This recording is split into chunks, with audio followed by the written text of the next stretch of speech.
A catastrophic tsunami rising out of the Pacific. We live in Camp Zama, Japan. What we felt from the actual earthquake really wasn't that bad. It was about 2:45 in the afternoon, almost 3 o'clock. And so I was about to get off work, and the building started to shake. It lasted for a pretty good while, and it got pretty intense. So everyone went outside and stood outside until it was over. So there were like cars in the parking lot that were rocking back and forth that were parked. So it was pretty intense. Man, I was at the house when it happened. So I was at my house, you know, actually typing a friend. And it lasted for about 5 minutes. And then after it was over, I just told him, man, we just had an earthquake. And he said it was at the 8.9 magnitude earthquake that just hit y'all. And I didn't know nothing about it until after I checked my mail, and then I went to Yahoo, and it said an 8.9 magnitude earthquake had just hit. I really wasn't scared. Even though I hadn't really been through an earthquake, you know, we felt small tremors before, but nothing like that, but I wasn't afraid. Usually we get little tremors and little earthquakes there, but it had to be something up when it lasted longer than 5 minutes. It was kind of shocking because we don't have a lot of earthquakes, and so I was on the bus and it just shook side to side and people were all scared, like, we're gonna die, but I wasn't really scared. Nothing happened, so I was like, it's fun.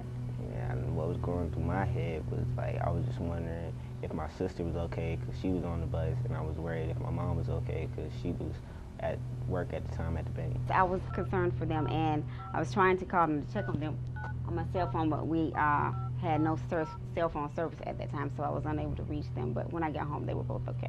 I talked to Jared and said, hey, you feel that? Were you scared and stuff? And then I noticed that some pictures had fallen on the floor. I didn't know anything about the tsunami or the earthquake. In fact, I was en route to the United States for a temporary duty. He was actually deployed in Afghanistan. The tour in Afghanistan was a very quick year somewhat. I served at New Kabul compound up in Kabul, Afghanistan. Served on General David Petraeus' staff as the joint staff, as the theater airdrop advisor.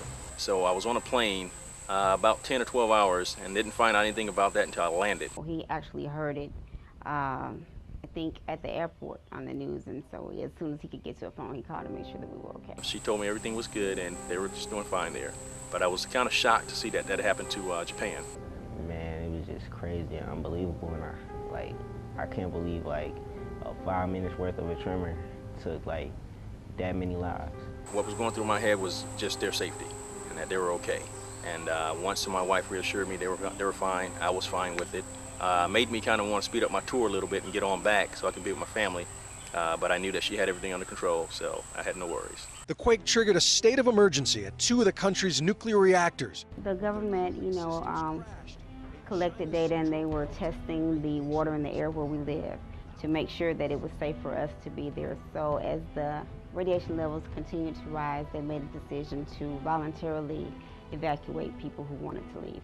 It was just a really long process, and we had to stay in like a night in Colorado, and we just had to do a lot of moving around. We were given a choice of a final destination, and most people chose to go to their home of record, and that's what we did. We returned to Alabama.